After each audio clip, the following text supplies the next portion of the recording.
O papel do enfermeiro neste processo, desde o início até ao fim do tratamento e nos follow-ups, tem um papel como a resposta da própria doença oncológica assim o permite, uma resposta multidisciplinar. Faz parte de uma equipa que tem um papel neste processo de tratamento e cura do doente.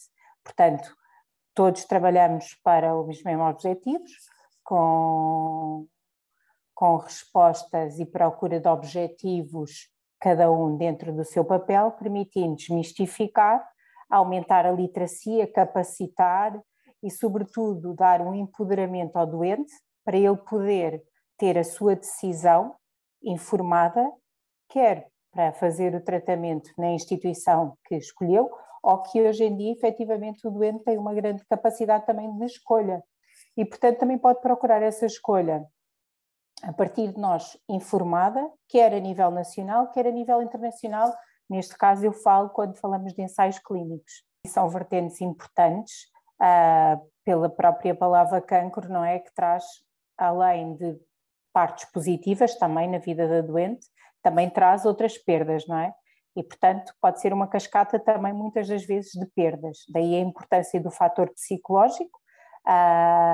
O fator físico tem aqui também esta componente de melhorar a qualidade, e hoje sabemos por muita evidência científica que o exercício físico pode muito bem ser ele um motor preventivo de alguns cancros, e efetivamente quando existe o cancro ser aqui a redução da recidiva, de uma nova recidiva do cancro, portanto também é um fator e uma dimensão que devemos ter em conta. E a oncossexualidade por si só, sendo um tabu já na sociedade, não deixa de o ser também dentro da área da saúde e num contexto de uma doença.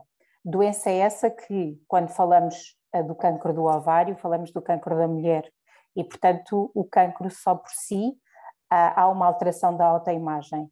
Quando falamos da mulher, falamos de feminilidade, e, portanto, o cancro é uma mutilação, não é? Deixa sempre uma mutilação. Por mais dura que seja a palavra, na realidade é uma mutilação na mulher.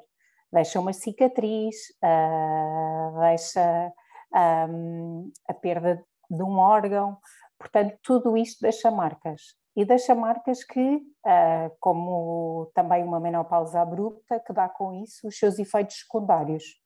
E, portanto, sendo a sexualidade um tabu dentro da sociedade, quando a mulher está doente, passa a ser também um problema. Não é só a doença.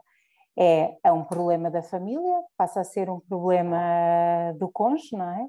Portanto, muitas das vezes há pouca comunicação. O próprio profissional de saúde muitas vezes também tem ele um próprio tabu em desmistificar ou abordar este tema, e cria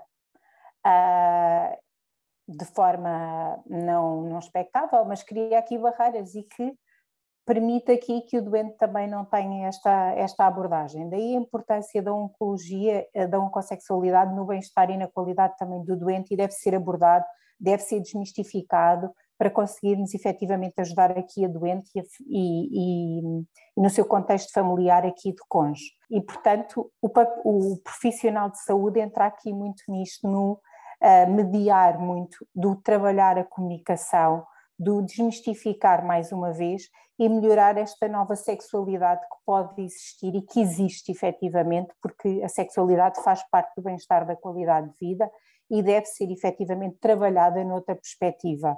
Acima de tudo, o cuidador tem um papel de coterapêutico, não é? Neste processo.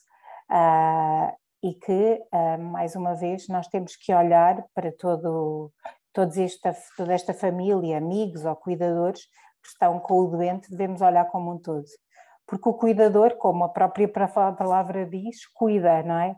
Portanto, ele coloca a sua vida muitas das vezes em segundo plano para efetivamente naquele momento dar-se à pessoa que lhe é importante, naquele importante. E, portanto, nós devemos agilizar este processo e também devemos trabalhar com o cuidador, devemos desculpabilizar, porque a culpa é um bocadinho democrática, não é? E, portanto, é culpa do próprio doente de estar a ver o cuidador, o seu familiar, a colocar a sua vida em suspenso para efetivamente viver este momento de doença, são algo que devemos trabalhar.